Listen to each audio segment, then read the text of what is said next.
The voice cut through the silence like a blade dragged across concrete. "Who's going to save you?" Lieutenant Commander Sloan Mercer felt the cold floor beneath her knees. Dust coated her throat. The air tasted of diesel, old sweat, and the particular staleness of a room designed to be forgotten. Her wrists burned where zip ties bit into skin, and somewhere above her, fluorescent lights buzzed with the lazy indifference of witnesses who would never testify. The man standing over her wore no insignia, no uniform, nothing that would trace back to any flag or any nation. Just a tailored jacket, polished shoes, and the kind of smile that belonged to someone who had asked this question many times before and already knew the answer would not matter. Sloan did not beg. She did not plead. She did not give them the satisfaction of watching fear reshape her features into something they could consume. Instead, she lifted her chin and let her eyes sweep the room with the mechanical precision of someone counting seconds rather than threats. 3 figures by the east door, 2 more near what looked like a control panel. The leader stood close enough that she could smell coffee on his breath, and cologne that probably cost more than her monthly housing allowance. Her breathing stayed locked in its pattern. 4 counts in through the nose. Hold for 4. 4 counts out through the mouth. Hold for 4. The rhythm her father had taught her before she could spell her own name. The rhythm that had carried her through every impossible moment since. "I asked you a question." The man crouched to meet her eyes, his smile widening into something that resembled amusement but carried no warmth. "Your team is scattered. Your communications are dead. Your commanding officer believes you are exactly where you should be." He tilted his head, studying her like a specimen pinned beneath glass. "So, tell me, Lieutenant Commander, who is coming for you now?" Sloan said nothing. Her eyes continued their sweep, counting, measuring, waiting, because she heard it, faint, almost imperceptible beneath the hum of the lights and the shuffle of boots on concrete. A rhythm she knew better than her own heartbeat, the controlled cadence of paws on hard ground. The particular quality of breathing that belonged to something trained to move in absolute silence until silence was no longer required. The leader noticed nothing. His men noticed nothing. They were too busy congratulating themselves on a trap perfectly sprung, too confident in their choreography to consider that the performance might have an audience they had not anticipated. Somewhere behind them, in the darkness beyond this room, something was moving. Something was closing the distance with the patient inevitability of a promise being kept. They did not know. They could not know. The thing she had trained for 4 years, the partner who had never once failed her, was sprinting full speed at their backs, and by the time they understood, it would already be too late. 12 hours earlier, the Pacific Ocean had whispered its morning secrets to the rocks beneath Coronado's eastern shore. Dawn painted the Naval Special Warfare compound in shades of copper and gold, and Lieutenant Commander Sloan Mercer ran her 6th mile with the kind of mechanical discipline that separated operators from athletes. Her boots struck sand, then concrete, then the rubberized track that circled the training grounds. Her lungs burned, her quadriceps screamed, and still she pushed because pain was just information, and information could be managed. At her side, matching her stride for stride despite the heat already climbing toward uncomfortable, Odin moved like a shadow-given form. The Belgian Malinois wore his tactical harness with the same quiet authority that Sloan wore her rank. 4 years they had worked together. 4 years of trust built one mission at a time. 4 years of a partnership that transcended species and spoke only in the currency of absolute loyalty. He was not merely a working dog. He was her silent teammate, her 4-legged conscience, the one creature in the world who had never once questioned her competence or her right to stand among warriors.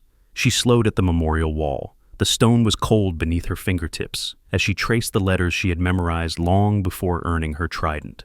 Master Chief Thomas Mercer, killed in action, Operation Desert Storm, 1991.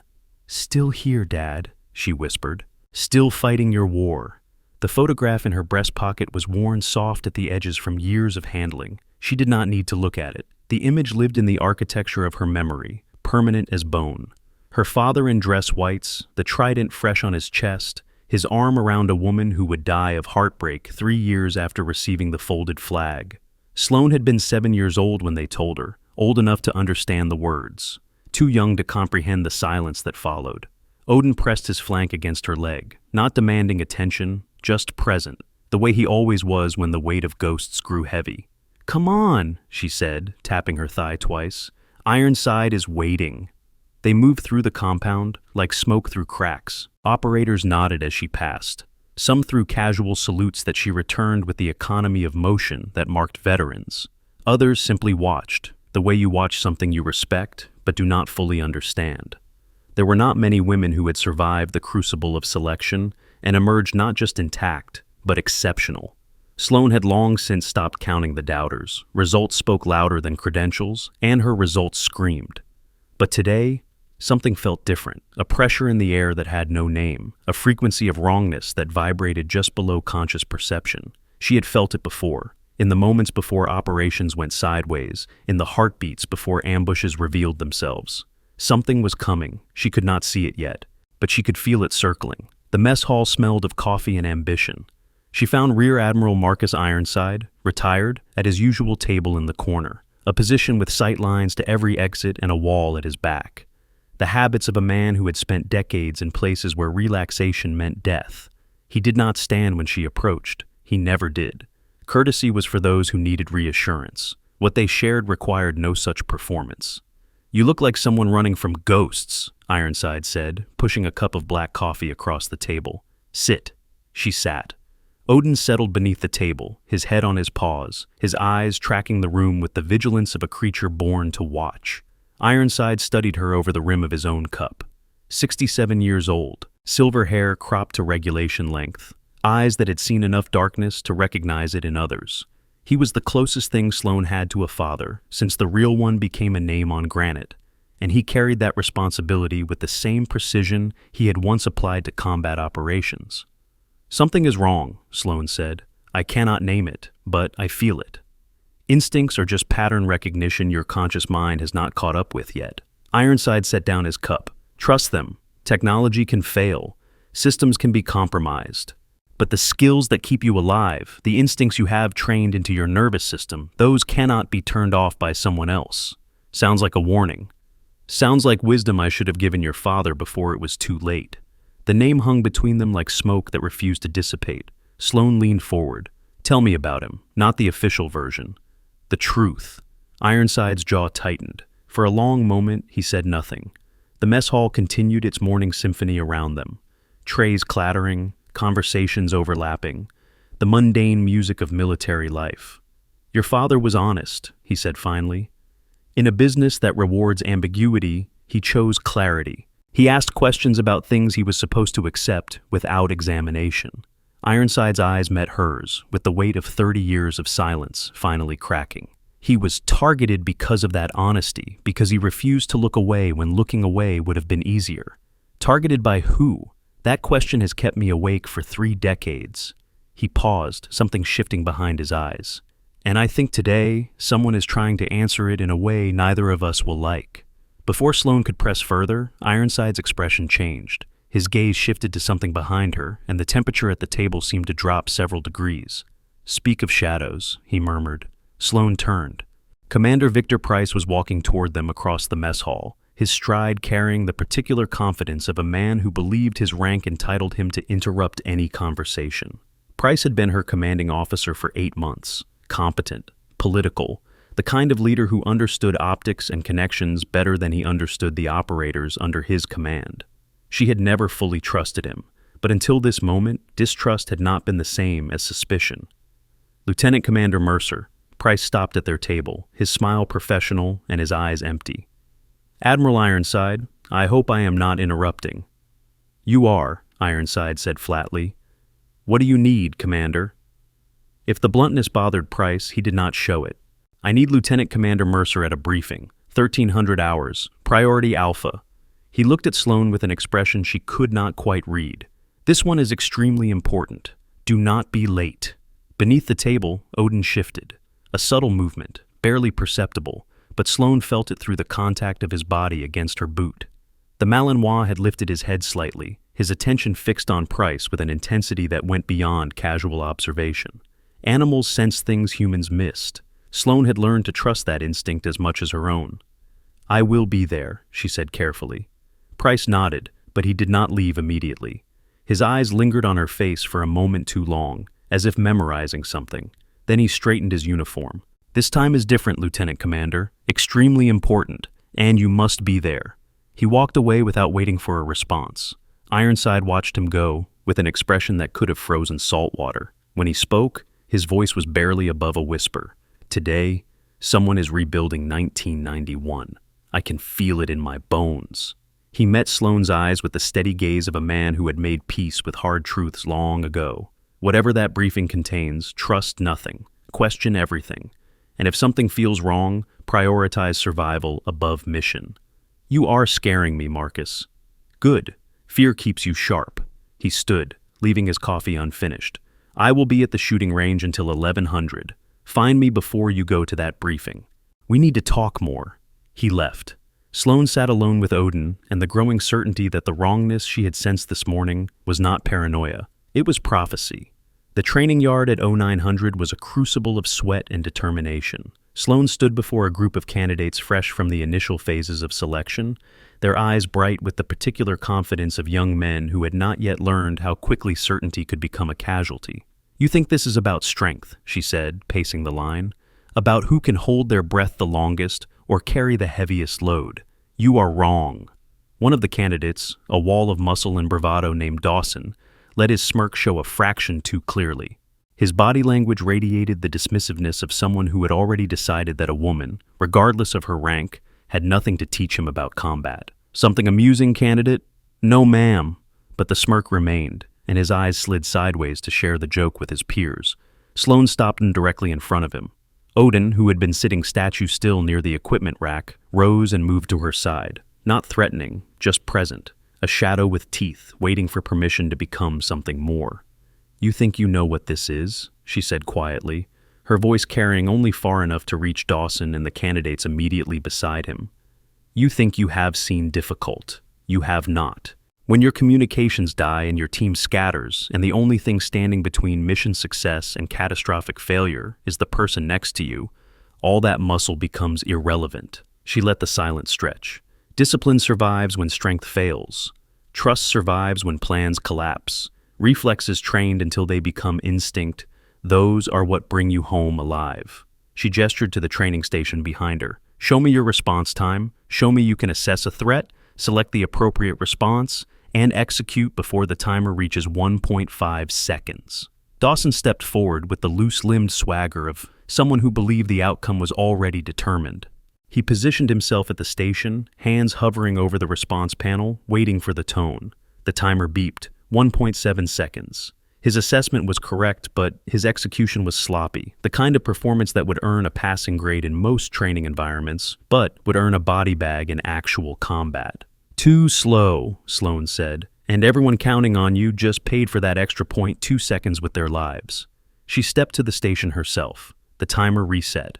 The tone sounded. 1.1 seconds. Clean, precise. The kind of automatic response that came for 10,000 repetitions until conscious thought was no longer required. Again, she said, stepping back, until your body understands what your mind has not yet accepted. You are not here to be good enough. You are here to be exceptional. Anything less is a liability this community cannot afford. The candidates stared at her with something new in their expressions. Not the resentment she had expected, not the wounded pride of young men whose assumptions had been challenged. Something closer to genuine understanding. This was the standard. This was what they were reaching toward. Dawson's smirk was gone. In its place was the first flicker of humility. Sloane watched him return to the station, watched him begin the process of dismantling his own limitations, and felt the weight of Ironside's earlier warning pressing against her chest. When someone underestimates what you have built, when they dismiss the discipline that defines you, they will pay for that mistake at the moment when you are most vulnerable, and they believe you are weakest. The training session continued for another 90 minutes. By the end, even the most skeptical candidates had stopped questioning and started learning. Sloane released them to their next rotation with the particular satisfaction of watching potential begin its slow transformation into capability.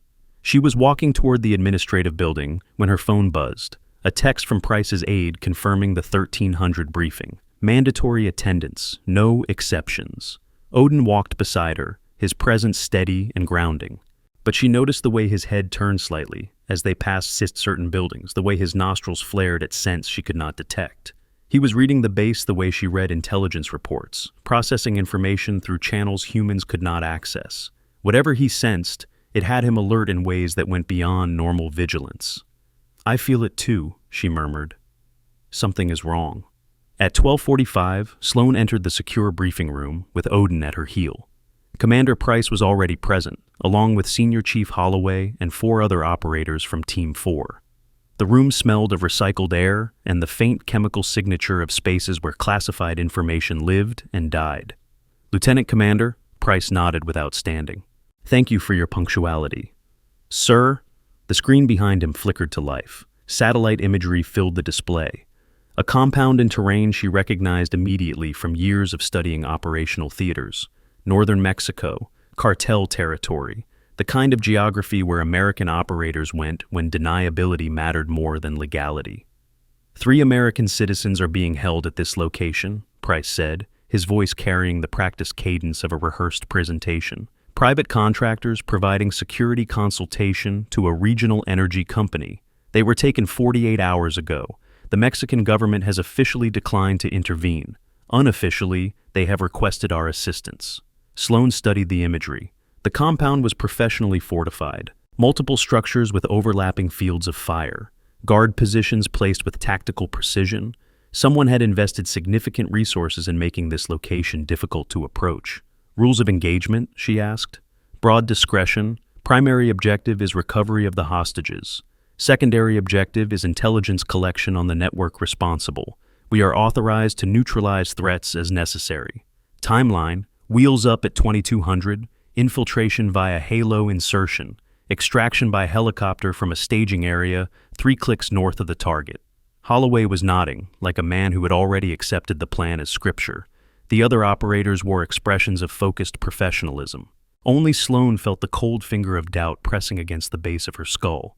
"Sir, the timeline seems compressed. Standard mission planning for an operation of this complexity requires a minimum of 48 hours. The hostages may not have 48 hours. Price's tone carried the slightest edge of impatience. "Sometimes operational necessity requires adaptation. Is that a problem, Lieutenant Commander?" "No, sir. Noting for the record." "Noted." Price closed his briefing folder with a crisp snap. "Senior Chief Holloway will coordinate tactical execution. Lieutenant Commander Mercer, you will provide support as directed. Questions?"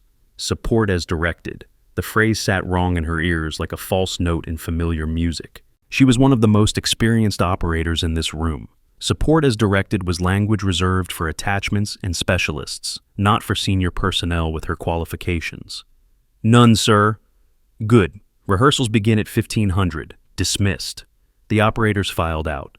Sloan lingered, watching Price organize his materials with the careful movements of a man aware he was being observed. Something about his manner felt performed, artificial, like a mask worn so long the wearer had forgotten it was not his actual face. "Commander," she said when they were alone, "permission to speak freely, granted. The intelligence package is unusually complete for a hostage situation that developed only 48 hours ago. The timeline is compressed beyond standard protocols. And the ROE is permissive in ways that suggest either extraordinary confidence or deliberate ambiguity." Price's hand stilled on the briefing folder. His expression remained neutral, but something flickered in his eyes. Recognition, perhaps annoyance, perhaps something colder. "Are you questioning the mission, Lieutenant Commander?" "I am identifying potential risks, sir, as is my responsibility." Price closed his briefcase. The click of the latches sounded impossibly loud in the empty room. "Your father asked similar questions once. Did Admiral Ironside mention that during your breakfast conversation this morning?" The words hit Sloan like ice water poured directly into her bloodstream. Her father. From this man. In this context. The connection between that statement and this moment felt less like coincidence and more like warning. "Sir?" Thomas Mercer was a talented operator, dedicated, professional, but he never learned that some questions are invitations to consequences he was not prepared to face. Price straightened his uniform. "This mission is sanctioned at the highest levels. Your role is not to analyze. Your role is to execute. We are clear on this distinction, yes?" "Crystal, sir." "Excellent. 1300 rehearsals. Do not be late." He left. Sloan stood alone in the briefing room, her hand pressed against the pocket where her father's photograph waited like a talisman. Odin pressed against her leg, sensing the shift in her body chemistry. She pulled out her phone and dialed Ironside's number. He answered on the second ring. "Tell me about the briefing." "Not on the phone." Her voice was tight. "Something is wrong, very wrong." A pause. Then Ironside's voice dropped to something barely above a whisper. "Come to the storage building near the east perimeter. Do not tell anyone where you are going. Bring the briefing materials if you can. I have the folder." "Good, hurry." The storage building was a relic from an earlier era of the compound, a concrete structure that had once housed maintenance equipment and now served as unofficial workspace for personnel who valued privacy over comfort. Sloan found Ironside waiting inside. The door locked behind them, his expression carrying the weight of conversations he had been postponing for 30 years. "Show me," he said. She handed him the briefing folder. He opened it on a dusty workbench and began examining each page with the methodical attention of a man searching for poison in a meal. Satellite imagery, intelligence assessments, target profiles, timeline projections. His face grew tighter with each page he turned. "This is wrong," he said quietly. "All of it." "How wrong?" "Wrong in ways that echo." He pulled a separate folder from a hidden compartment beneath the workbench, yellowed with age but carefully preserved. Inside were photographs, documents, communication fragments. 1991. Your father received a priority mission brief with parameters nearly identical to what you just showed me. Last-minute intelligence. Compressed timeline. Broad rules of engagement. He spread the old documents beside the new ones. The parallels were unmistakable. The target was supposedly a high-value asset being held by Republican Guard elements in Kuwait, Ironside continued. The intelligence was clean. The timeline was urgent. The mission was sanctioned at the highest levels. What happened? There was no asset. Ironside's voice flattened into something that carried the weight of 3 decades of unanswered questions. There was no rescue. The entire operation was designed to fail. Your father's team was sent into a kill zone, and someone made sure that failure would be absolute and untraceable. The words rearranged everything Sloan thought she knew about her father's death. She had suspected. She had wondered. But hearing it confirmed, spoken aloud by someone who had been there, transformed suspicion into something that demanded action. "Who?" The word came out as a whisper. "That question has consumed 30 years of my life." Ironside met her eyes with the steady gaze of a man who had made peace with partial answers. "There is a network. It operates inside the military establishment, inside intelligence agencies, inside corridors of power that most people never see. They profit from operations that go wrong. They eliminate operators who ask the wrong questions, and they are patient enough to wait decades for the right opportunity." He pointed to the new briefing folder. "This mission carries their signature, the clean intelligence, the compressed timeline, the isolation of specific operators from their normal support structures." His finger tapped the page where her name appeared in the personnel roster. "Your father was targeted because he was honest. You have been asking questions about his death for years. Now you are being placed in the same position he was placed in 30 years ago. Price mentioned my father during the briefing. He knew about our conversation this morning." "Of course he did. Price is either part of the network or being used by them without understanding what he is facilitating." Ironside reached into his pocket and withdrew 2 objects. "Either way, you cannot trust anything about this mission except your own skills and the people who have proven their loyalty." The first object was a compass. Brass, battered, worn smooth by decades of handling. Sloan recognized it immediately from photographs she had studied as a child. "This was his," Ironside said. "I recovered it from the site after the operation. It has been waiting for the right moment." Sloan took the compass. It was heavier than she expected, weighted with history and blood and the silence of questions that had never been answered. "The second item," Ironside continued, producing a device no larger than a cigarette lighter, "is a beacon. It operates on a frequency that no one monitors except me and 3 others who owe me their lives. If something goes wrong tonight, if the mission parameters shift in ways that confirm what I suspect, activate this. I will come. You are retired, Marcus. What can you possibly do against... Do not underestimate what old operators can accomplish when the cause is right." He closed her fingers around the beacon.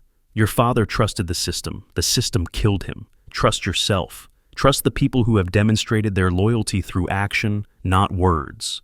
And if something feels wrong, if any detail diverges from the briefing, prioritize survival. You cannot finish this fight if you do not come home. Sloane stared at the compass and the beacon in her hands. Two small objects, two lifelines connecting her to a past she had never fully understood, and a future she could not yet see. What if I refuse the mission? Then they find another way. These people are patient. They have waited 30 years to close this loop. A few more weeks or months, they will manufacture another opportunity. Ironside's eyes held hers with the certainty of a man who had spent decades watching patterns repeat. At least tonight, you know they are coming. That is an advantage your father never had. She pocketed both devices. The compass settled against her father's photograph, like two pieces of the same puzzle finally finding each other. I will go, she said, but not blind. Not this time. No. Ironside placed his hand on her shoulder, the gesture carrying the weight of a promise and a blessing and a warning all compressed into a single moment of conduit. Not this time. Sloane met his eyes. Then I will go knowing what I face, and I will come back to finish what my father started. Ironside nodded slowly. For a moment, something that might have been pride flickered across his weathered features. Or perhaps it was grief for the child who had become a warrior, carrying burdens that should never have been hers to bear. Go, he said. Prepare. But remember what I told you this morning. Technology can fail. Systems can be compromised. The skills that keep you alive, the instincts you have trained into your bones, those cannot be taken from you. Sloane turned toward the door, then paused. Marcus, if I do not come back, you will come back. His voice carried absolute conviction. You are his daughter, and his daughter does not know how to quit. She left the storage building with Odin at her side, the compass pressed against her heart, the beacon waiting in her pocket. Behind her, Ironside stood alone in the shadows, watching her go, already beginning to activate networks that had been dormant for decades. Somewhere in the distance, helicopters were being prepped for a mission that would either vindicate 30 years of suspicion or create another name for another memorial wall. But this time, the operator walking into the trap knew it was a trap, and that changed everything. The afternoon sun beat down on Coronado as Sloane walked toward her quarters to prepare. In a few hours, she would board an aircraft that would carry her toward whatever waited in the Mexican darkness. She would follow orders that she knew were designed to destroy her. She would walk into a kill zone that had been prepared before she was born, but she would not walk in blind. She would not walk in alone. And when the moment came to answer the question they would inevitably ask, the question that echoed across 30 years and 2 generations of Mercers, she would have an answer they were not expecting. Who is going to save you? The compass pressed against her chest, the beacon waited in her pocket, and somewhere in the shadows beside her, Odin moved with the patient certainty of a promise that would not be broken.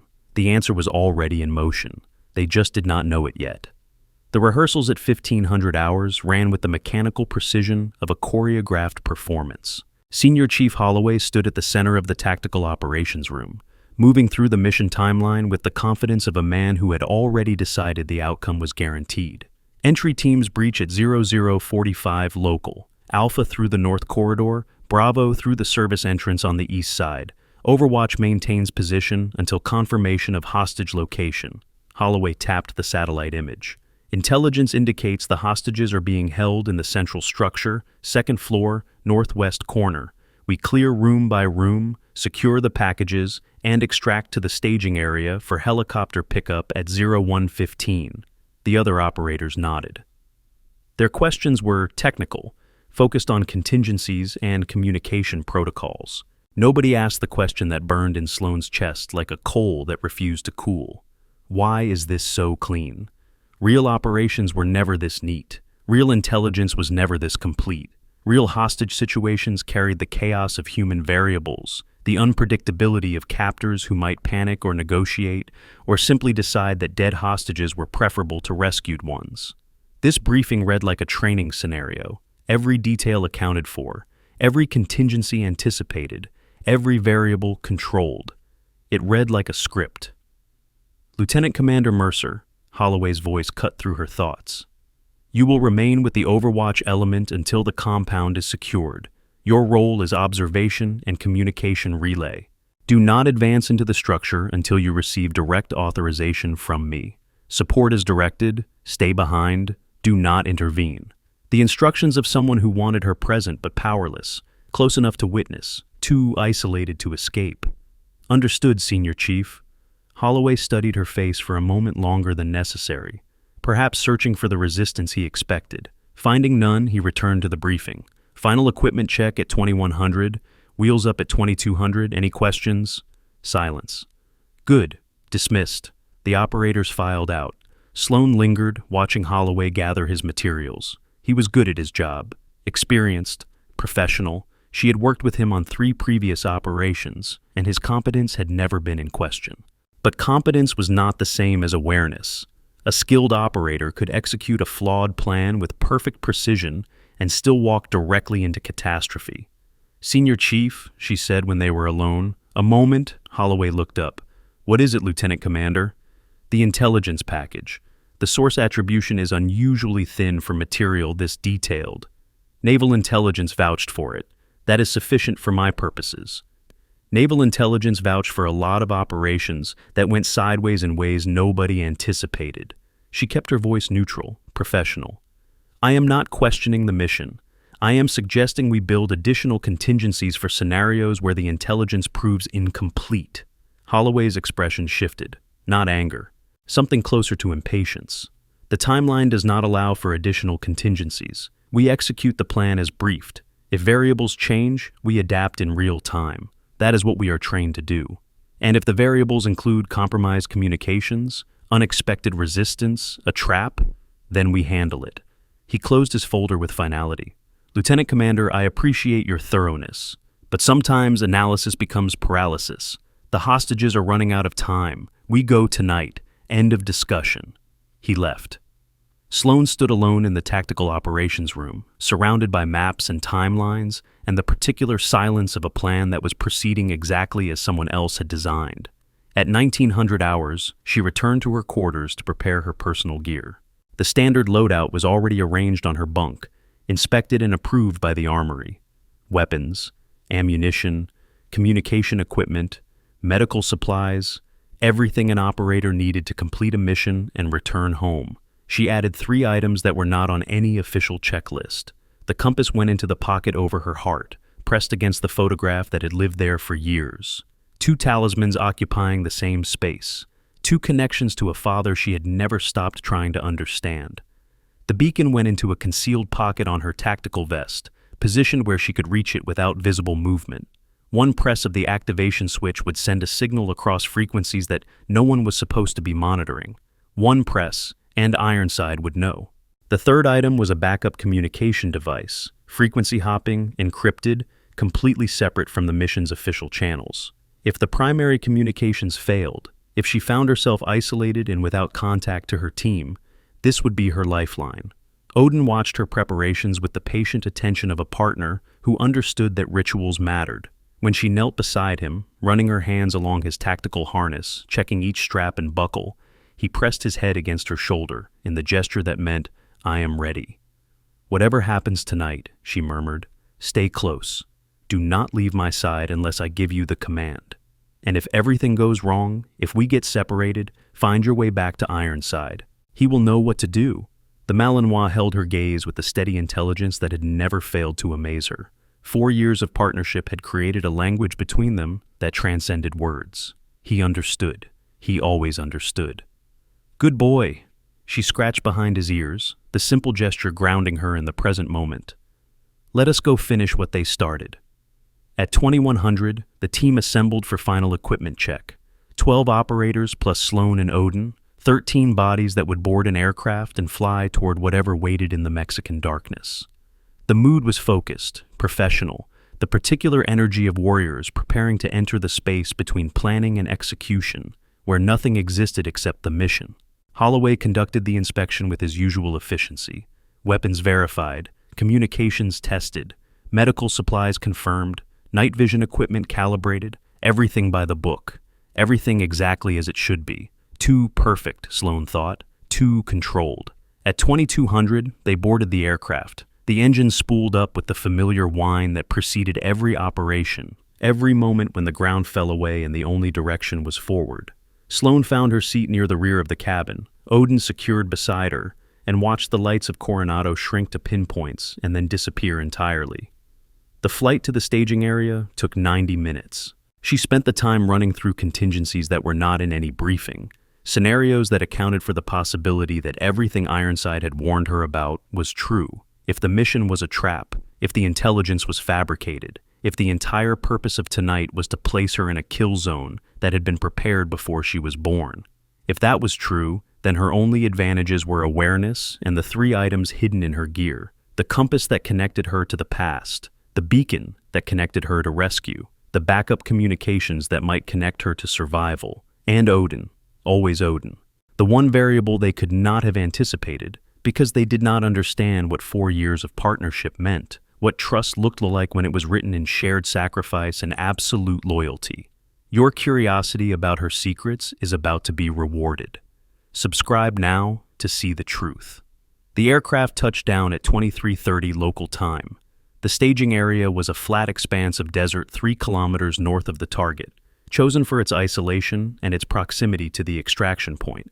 The team disembarked in silence, moving with the practiced efficiency of operators who had done this 100 times before. The night was dark, moonless. The stars overhead seemed impossibly close, bright enough to cast faint shadows on the sand. The air tasted of dust and sage, and the particular dryness that came with high desert terrain. All elements, communications check.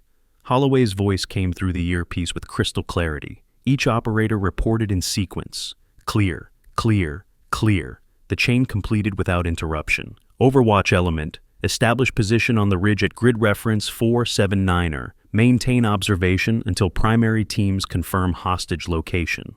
Copy, Sloan acknowledged. She moved with Odin toward the designated position, a rocky outcrop that provided clear sightlines to the compound below. Through her night vision, the target appeared as a cluster of structures arranged around a central building. Guard positions at the perimeter, vehicles parked in a motor pool on the east side. Light bleeding from windows on the second floor of the main structure. Everything matched the intelligence. Everything was exactly where it was supposed to be. The wrongness she had been feeling since the briefing intensified. Real operations were never this precise. Real targets were never this cooperative. The compound below looked less like a cartel holding facility and more like a stage set, arranged for an audience that was expected to arrive at a specific time. Overwatch in position, she reported. I have eyes on target. All positions match the intelligence package. Copy Overwatch. Primary teams beginning approach. She watched through her scope as the assault elements moved toward the compound. Alpha team from the north, Bravo team from the east. Their movements were textbook, professional, exactly what 12 years of training had prepared them to execute. They reached the perimeter without contact. They bypassed the guard positions without resistance. They approached the main structure without a single shot fired. Too easy. Overwatch to lead. Something is wrong. The security posture is not matching cartel behavioral patterns. These positions are staged. A pause. Then Holloway's voice, tight with irritation. Copy Overwatch. Continue observation. She watched Alpha Team breach the north entrance. Watched Bravo Team flow through the east corridor. Watched them move deeper into the structure, room by room, clearing spaces that contained no resistance, no opposition, no sign that anyone was defending this place. Because no one was defending it, the trap was not designed to kill them at the perimeter. The trap was inside. Lead, I am seeing professional positioning on the outer ring. Too disciplined for cartel. This looks military. Recommend immediate extraction. Negative Overwatch. We have located the hostages. Second floor, northwest corner, preparing for extraction. The words hit Sloan like ice water. Hostages located. Exactly where the intelligence said they would be. Exactly where anyone following the script would expect to find them. Lead, confirm visual identification of hostages. A pause. Then Holloway's voice returned, but something in his tone had shifted. 3 individuals, matching descriptions from the intelligence package. They appear unharmed. But what? Their body language is wrong. They are too calm. No signs of stress or relief at seeing rescue personnel. One of them made eye contact with me, and there was something in his expression. Not fear, not gratitude. Another pause. It looked like warning. Sloan's blood ran cold. Hostages who had been held for 48 hours did not sit calmly when rescue arrived. They did not make measured eye contact. They trembled. They wept. They collapsed with relief. These individuals were performing captivity rather than experiencing it. Lead. Those are not hostages. They are actors. This is a staged scenario. Recommend immediate. Static erupted through her earpiece. Sharp. Sudden. The kind of interference that did not occur naturally in environments without significant electronic warfare capability. Lead. Respond. Holloway, do you copy? Nothing. The channel was dead. She switched to backup frequency. More static. Every channel she tried returned the same electronic screaming, the signature of deliberate jamming rather than natural interference. Her primary communications were gone. The team was inside a structure that had just revealed itself as a trap. And somewhere in the darkness, the people who had orchestrated all of this were watching, waiting, preparing to close the jaws. The backup device in her vest crackled to life without warning. She had not activated it. She had not transmitted. But the frequency hopping unit was receiving on a channel that should have been silent. Ironside's voice cut through the static like a lifeline thrown across impossible distance. Mercer, this is Ironside. I have been monitoring your beacon since activation. Your position is compromised. Assets are en route. ETA 40 minutes. Confirm you copy. He had been watching. He had known the moment things went wrong. The beacon she had pressed during her preparation had told him everything he needed to know. She keyed her response, voice barely above a whisper. Copy Ironside. Team is captured inside main structure. I am still mobile, but communications are jammed on all primary frequencies. Understood. Maintain position if possible. If not possible, prioritize survival. Prioritize survival. Help is coming. Ironside, out. The channel went silent. She was alone on the ridge with Odin, watching through her scope as her teammates disappeared deeper into a structure that had been designed to swallow them whole. Every instinct screamed at her to move, to descend into that compound and warn them, to do something besides watch from a distance as the trap closed, but Ironside's words echoed in her memory. Prioritize survival. You cannot finish this fight if you do not come home. She was more useful alive and free than captured or killed. If Holloway's team was already inside the trap, then charging in after them would only add one more body to whatever was planned. But if she stayed, if she waited for Ironside's assets, if she maintained her position until rescue arrived. Movement at the compound's main entrance. Figures emerging, not the assault teams, different silhouettes, different postures, the particular body language of people who were not retreating but advancing, not fleeing but arriving. They had been waiting inside, waiting for the teams to penetrate deep enough that escape became impossible, waiting for the moment when the trap could close without resistance. Through her scope, she watched as the main doors sealed shut. Heavy, metal, the kind of doors designed to contain rather than protect. Her teammates were inside. The compound had just become a prison.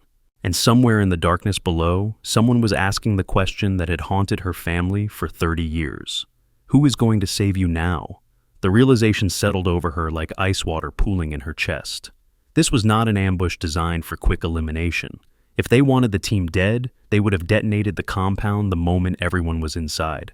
Instead, they had sealed the exits and killed the communications. They wanted prisoners. They wanted time.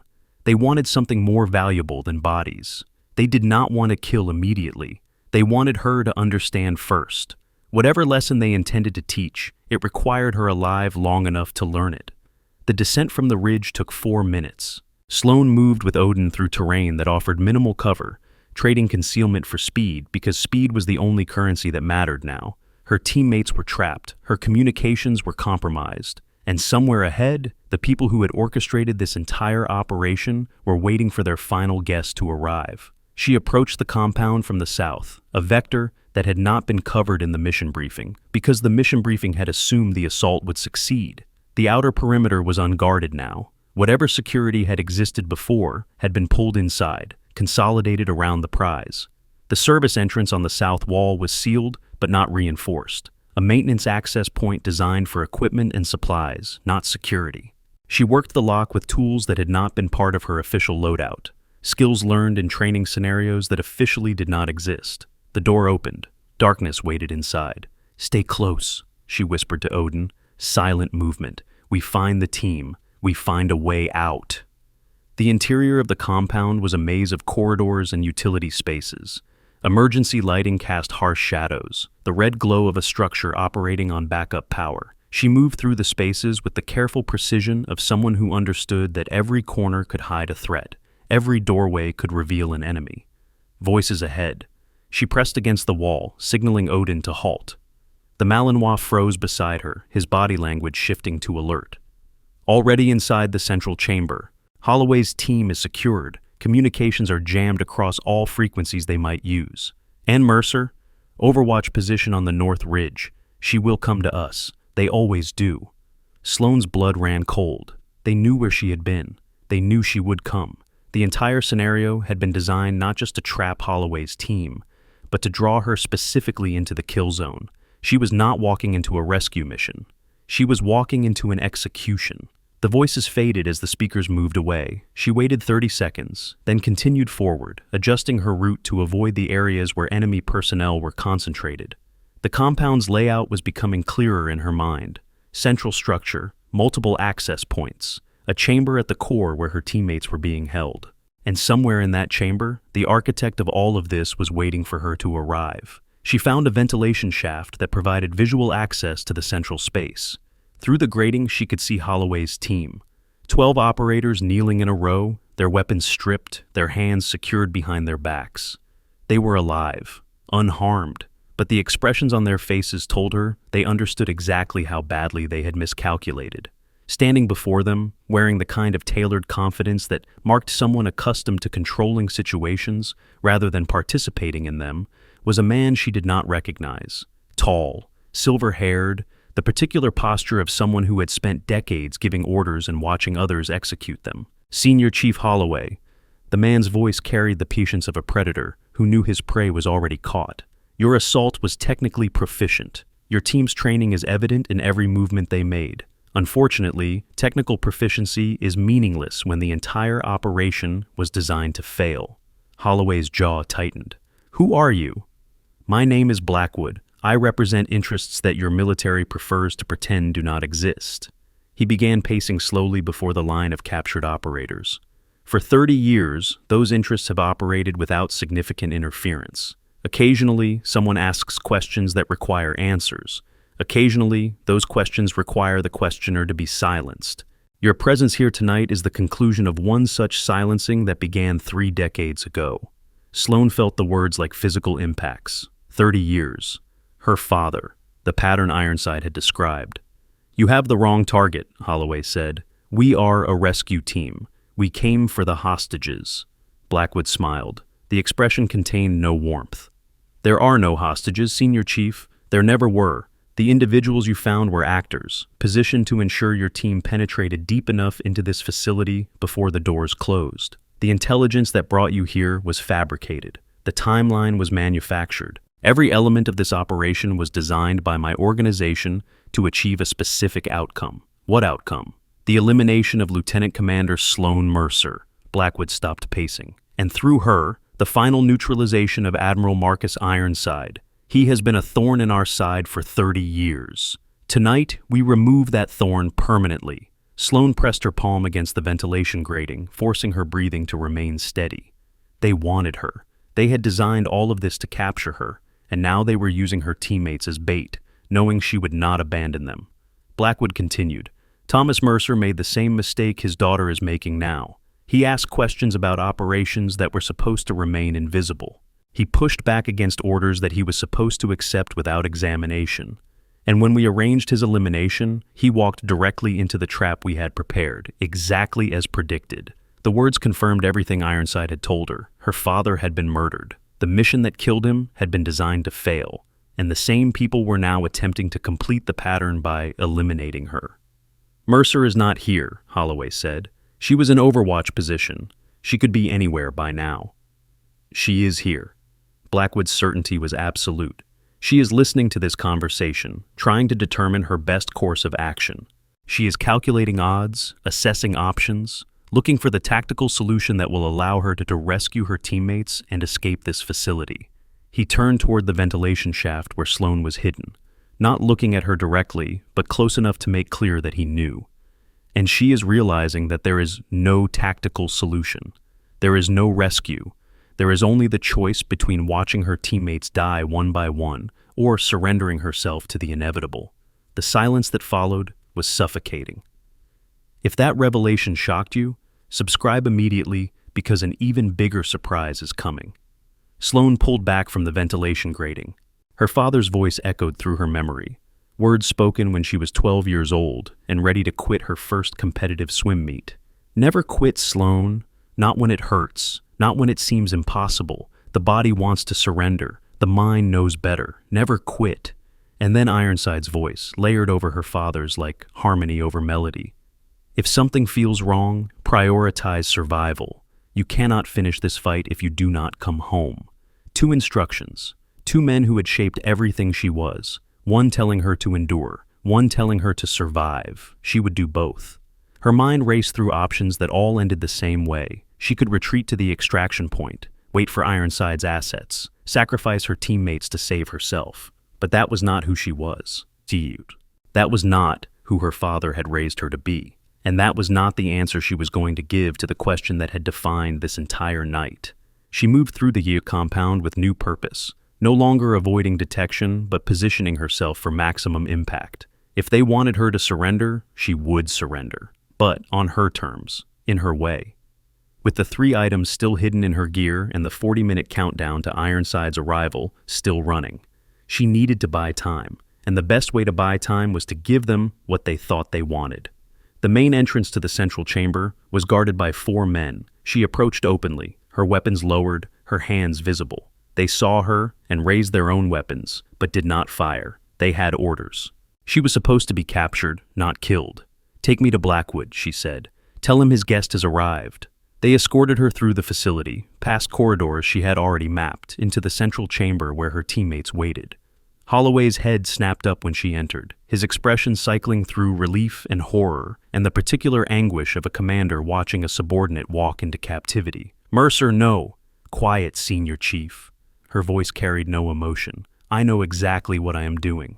Blackwood turned to face her with the satisfied smile of a man watching a prediction confirm itself. "Lieutenant Commander Mercer, you have your father's face, the same eyes, the same stubbornness. You knew my father. I ordered his elimination. No hesitation. No shame. Simply statement of fact. 30 years ago, Thomas Mercer uncovered evidence of our network's activities. He threatened to expose operations that generated billions in revenue and influenced policy at the highest levels. We arranged for him to receive a mission that would place him in an untenable position. He walked into the trap exactly as you have walked into this one." Sloane allowed herself to be positioned beside her teammates, her hands secured behind her back. The zip ties bit into her wrists, but she barely felt them. Her attention was focused on the device in her pocket, the beacon she had not yet activated, the lifeline that could bring rescue if she could simply survive long enough. "Why tell me this?" she asked.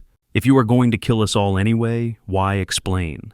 "Because I want you to understand the completeness of your failure," Blackwood resumed his pacing. "Your father died believing his sacrifice meant something, that someone would continue his investigation, that justice would eventually prevail, but no one continued, no one investigated. The case was closed, the evidence destroyed, the witnesses silenced. 30 years of absolute success. Until now, until you began asking questions that disturbed people who preferred to remain undisturbed." Blackwood stopped directly in front of her. "Admiral Ironside has been feeding you information for years, hoping you would become the instrument of his revenge. He used your grief, your need for answers, to turn you into a weapon pointed at his enemies. Marcus did not use me. He used you exactly as we are using you now, as bait, as leverage, as a means to an end." Blackwood's smile widened. "When we kill you tonight, we will send video to Ironside. We will let him watch the daughter of his closest friend die the same way her father died. And then we will eliminate him, knowing that his final moments were spent in the agony of complete and utter failure." The words were designed to break her, to make her understand the hopelessness of her situation, to crush any remaining belief that rescue might come or resistance might matter. But Sloane had faced worse than words. She had endured training designed to break stronger people than the man standing before her. She had survived moments when death seemed certain and escape seemed impossible, and she had learned something that Blackwood, with all his planning and patience, had never understood. Discipline survives when hope fails. Instinct survives when logic surrenders, and the relationships built through years of absolute trust, those survive everything. "You forgot something," she said quietly. "Enlighten me." "My father taught me that surrender is not the same as defeat." Her breathing remained steady. 4 counts in, hold. 4 counts out, hold. "You see this moment as an ending. I see it as a transition. You see me as a prisoner. I see myself as someone who has not yet revealed all her options." Blackwood studied her face with the first flicker of uncertainty he had shown. "You have no options. Your communications are jammed, your weapons are confiscated, your teammates are prisoners. What exactly do you imagine you can accomplish from your current position?" "I can wait." "Wait for what?" She let the silence stretch, let the question hang in the air. Let him begin to wonder whether his planning had accounted for every variable or whether something had slipped through the margins of his control. "You spent 30 years building this moment," she said finally. "You researched my family, you studied my career, you constructed an operation designed specifically to capture me. But in all that research, in all that planning, you never learned the most important thing about me, which is, I do not work alone." Somewhere outside the chamber, the power fluctuated, lights flickered.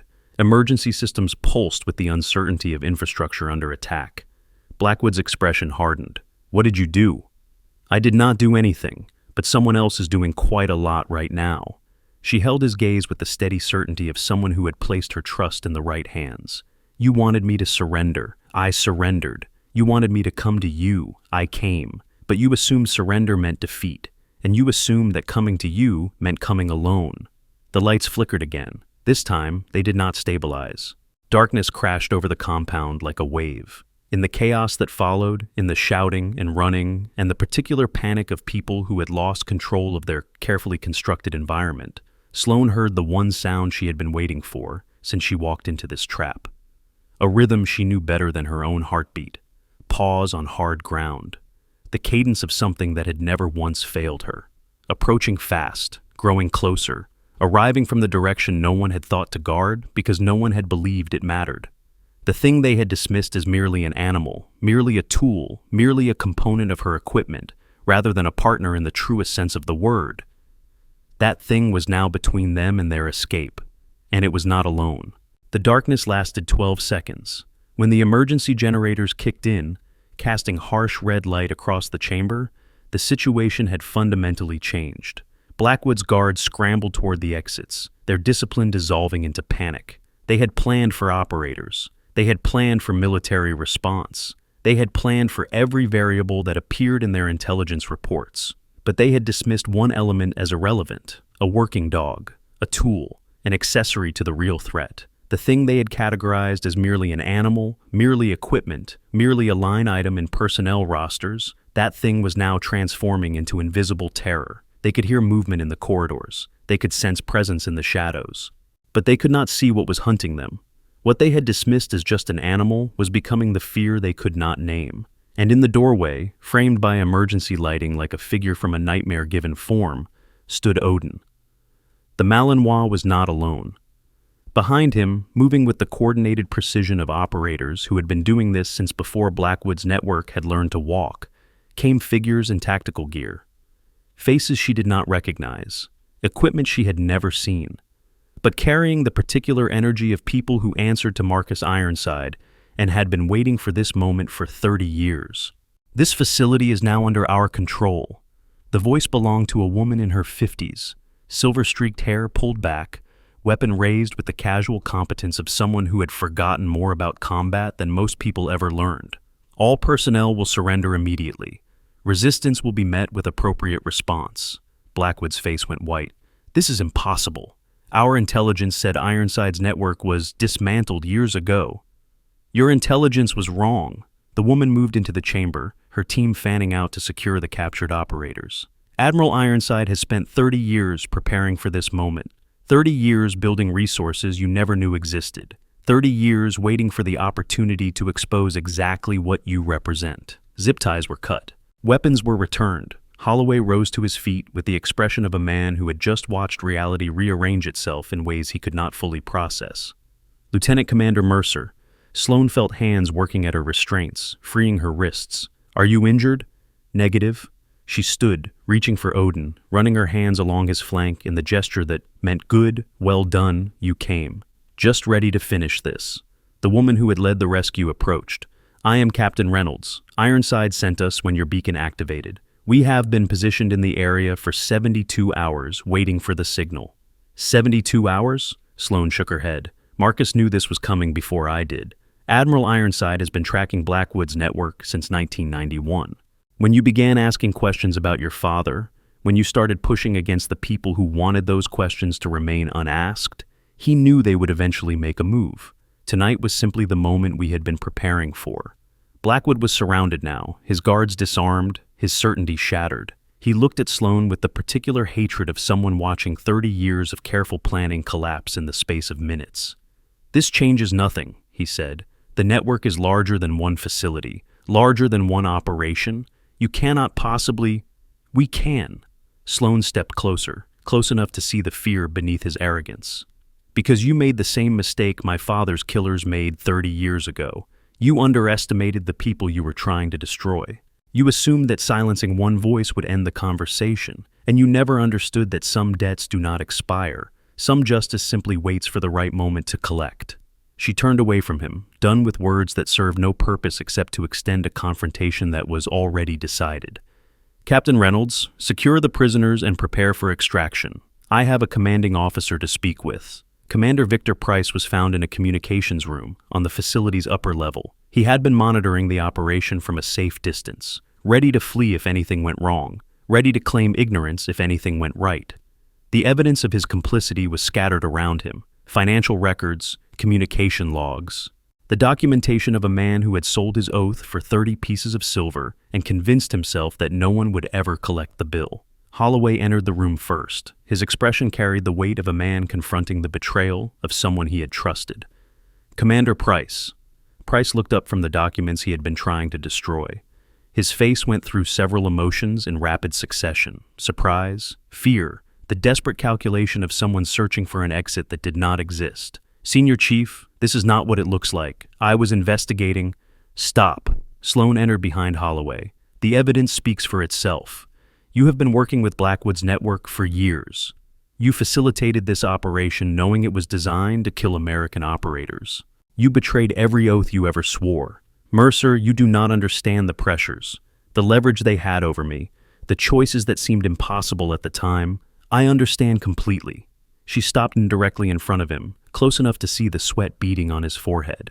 You convinced yourself that small compromises could remain small, that minor betrayals would never compound into major ones, that the line between survival and treason was something you could negotiate. Her voice dropped to something quiet, controlled, more devastating than shouting could ever be. You did not sell your team, Commander. You sold your oath. You sold the trust of every operator who ever served under you. You sold the memory of every person who died, believing that the people above them had their backs. She turned toward the door. And now, you will spend the rest of your life paying for that sale. Marines in tactical gear entered to take Price into custody. His protests continued as they secured his hands, as they led him from the room, as he was swallowed by the machinery of justice that would grind slowly but completely. Holloway stood beside Sloane, watching until the door closed.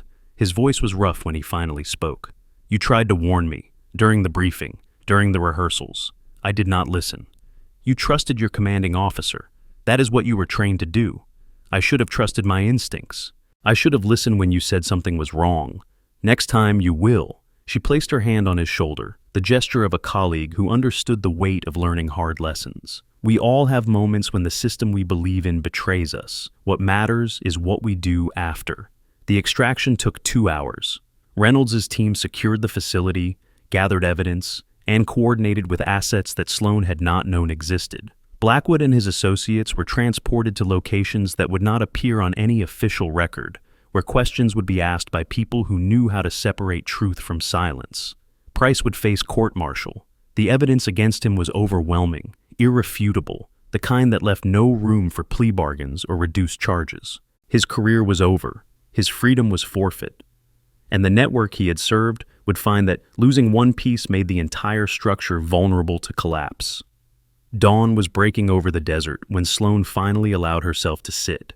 The extraction point was quiet now. the helicopters having departed with prisoners and evidence, leaving only a small security team and the particular silence that followed operations, when the adrenaline faded and the reality of survival settled in. Odin lay beside her, his head on his paws, his breathing steady and calm. The partner who had never once failed her. The presence that had made the difference between capture and chaos, between their plan succeeding and her plan prevailing. "You came," she murmured, running her hand along his back. "When everything fell apart, you came." He looked up at her with those intelligent eyes, and in them she saw something that transcended training or instinct, something that looked very much like understanding. Reynolds approached, carrying a satellite phone. "Admiral Ironside wants to speak with you." Sloan took the phone. "Marcus, you survived." His voice carried relief that decades of operational discipline could not entirely conceal. "When the beacon activated, I was not certain we would reach you in time. You reached me. Your people were exactly where they needed to be. 30 years of preparation." A pause. "Your father would be proud. What you did tonight, walking into that trap, maintaining your composure, buying time until rescue arrived. That is exactly what he would have done. He taught me that surrender is not defeat, that discipline survives when hope fails." She looked out at the brightening horizon. "But I had something he did not have." "What was that?" "I had you, watching, preparing, ready to come when I called." Her voice caught slightly. "He walked into his trap alone, believing the system would protect him. I walked into mine knowing that someone outside the system was ready to pull me out." Ironside was quiet for a long moment. When he spoke again, his voice was rough with emotion he rarely showed. "Come home, Sloan. There is still work to do. But tonight, come home. I am on my way." 1 week later, Sloan stood before the memorial wall at Coronado as the Pacific whispered its eternal secrets to the rocks below. The morning sun cast long shadows across the stone, illuminating names that represented decades of sacrifice and service. Her father's name was still there, Master Chief Thomas Mercer, killed in action, Operation Desert Storm, 1991, but beside it, something new had been added. A small plaque, recently installed, bearing words that she had personally requested. His sacrifice was not in vain. The truth he sought was finally found. Justice delayed is not justice denied. "You did not die for nothing, Dad." She pressed her palm against the cold stone. "They tried to bury what you discovered. They tried to silence everyone who asked your questions, but silence has limits, and some questions refuse to stay buried." Odin stood beside her, his presence steady and grounding, the partner who had been with her through the darkness and back again, the symbol of loyalty that had made all the difference. Ironside approached from the direction of the administrative buildings. He walked slowly, carrying his age more visibly than usual, but his eyes still held the sharpness of a man who had spent his entire life fighting battles that would never be publicly acknowledged. "The investigations are proceeding," he said. "Blackwood's network is being dismantled piece by piece. Arrests across 4 countries so far, more coming. And Price? Court-martial proceedings begin next month. The evidence is overwhelming. He will spend the rest of his life in military prison, surrounded by the silence he earned." Sloan nodded. Justice was not a destination. It was a process. Sometimes that process took 30 years to complete. "What happens now?" she asked. "Now we continue. The network your father discovered was one branch of a much larger tree. What you exposed in Mexico has created opportunities to trace connections that were previously invisible." Ironside stood beside her, looking at the names on the wall. "There will be more operations, more questions, more moments when the system resists examination. And we push back. Always." He placed his hand on her shoulder. "Your father believed that some truths were worth any price. He paid that price believing no one would continue his work. But he was wrong. You continued. You finished what he started. And because of that, everything that happens next is built on the foundation he laid." They stood in silence for a long moment, 2 generations of operators connected by the man whose name was carved in stone before them. Finally, Sloan spoke. "They asked me a question that night, in the facility, when they thought that they had won." "What question? Who is going to save you?" She looked askance at Odin, then back at the memorial wall. "They expected me to be afraid. They expected me to soar. They expected me to realize that I was alone, and helpless and defeated. But you were not." "No." She smiled, the first genuine smile she had allowed herself since before the mission began. "I saved myself, with the discipline you and my father taught me, with the instincts I trained into my bones, with the loyalty of a partner who never once considered abandoning me." She knelt beside Odin, wrapping her arms around his neck in the embrace she had been holding back for days. "And with the knowledge that I was never alone. Not really. Not ever." The Pacific Ocean continued its ancient rhythm against the rocks. The memorial wall continued its silent testimony to sacrifice and service. And Lieutenant Commander Sloan Mercer stood in the morning light, connected to her past and prepared for her future. The question they had asked her echoed one final time through her memory. The question designed to break her spirit. The question that had haunted her family for 30 years. Who is going to save you? She had found her answer. Not in the moment of rescue, not when Ironside's team breached the compound, but earlier, in the darkness, when she chose to endure rather than collapse, when she chose to wait rather than surrender, when she trusted that the discipline her father had taught her would outlast the desperation her enemies had planned for. That day they asked, "Who is going to save you?" The answer was never about rescue. It was about resolve. She had saved herself through the discipline her father instilled, the foresight of a mentor who never stopped fighting, and the absolute loyalty of a partner with 4 legs and a heart of iron. Standing before the memorial wall, Sloan Mercer finally understood. The mission wasn't just to survive, it was to finish what Thomas Mercer started. Odin pressed against her leg as they turned away from the wall. The sun was rising over Coronado, casting long shadows that no longer held any fear. The chapter was closed, but the work was just beginning. If Sloan and Odin's loyalty moved you, leave a like and subscribe to support our channel. Which part of the mission kept you on the edge of your seat? Let us know in the comments below.